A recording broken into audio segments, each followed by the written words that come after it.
এতক্ষণ পর্যন্ত আমরা যে হরফগুলো দেখলাম বা যে হরফগুলোর চিহ্নগুলো দিয়ে উদাহরণসহ পড়লাম, বুঝলাম, সবগুলোকে কিন্তু মোরাক্কাব বলা হয়। মোরাক্কাব বলতে কি বোঝাচ্ছে? সংযুক্ত হরফ, তাই না? তো এই সংযুক্ত হরফ একত্রে এরকম 22টা একসাথে দেখানো হলো। কি কি হরফগুলো সংযুক্ত হতে পারে? তো বা, তা আমরা পড়ি।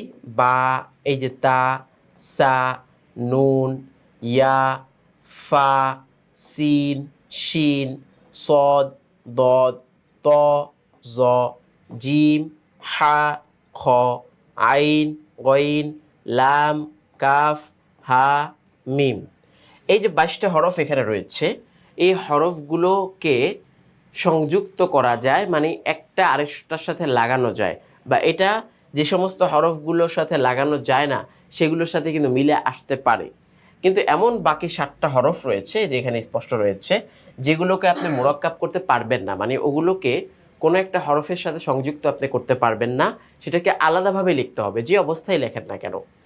তো এগুলোকে আমরা বলি, প্রথমত এই যে আলিফ, 2 আলিফে কখনো মেলানো যায় না, মানে আলিফকে আলিফের সাথে মেলানো সম্ভব নয়। দালকে আলিফের সাথে মেলানো সম্ভব নয়। তারপর জাল, তো আলিফ সবগুলো আবার আলিফ দিয়েই বোঝানো হয়েছে যে এটাকে মেলানো যায় না। তো আলিফ, দাল, জাল, র, ঝা, ওয়াও, হামজা, এই যে 7টা হরফ এখানে রয়েছে, এই হরফগুলোকে সহজে মিলানো বা মিলিয়ে লেখা যায় না। কারণ মিলাতে গেলেই কি হয়ে যায়? অন্য হরফ হয়ে যায়। ওই যে বলেছিলাম, আলিফকে যদি আমরা অন্য একটা হরফের সাথে মিলাতে যাই তখন কিন্তু সে আলিফটা আলিফ থাকবে না, সেটা লামের মতো লামই হয়ে যাবে আর কি। তো এই জন্য আলিফ সবসময় ইন্ডিভিজুয়াল আলাদা। শুধু একটা ক্ষেত্রে আলিফটা সংযুক্ত হয়, কারণ যখন সেটার ভ্যালুটা কম থাকে, মানে সেটা সবচেয়ে শেষ হরফে হয়, তখন দেখা গেছে ওটার সাথে কোনো একটা হরফ, তারপরে যদি আবার দাল জাল এগুলো থাকে তখন কিন্তু আবার মিলানো যায় না, তখন কিন্তু আলিফটাকে আলাদাই লিখতে হয়। কিন্তু যে সমস্ত হরফগুলো এগুলোর আছে তখন সেগুলোর সাথে আলিফটাকে মিলিয়ে দেওয়া যায়।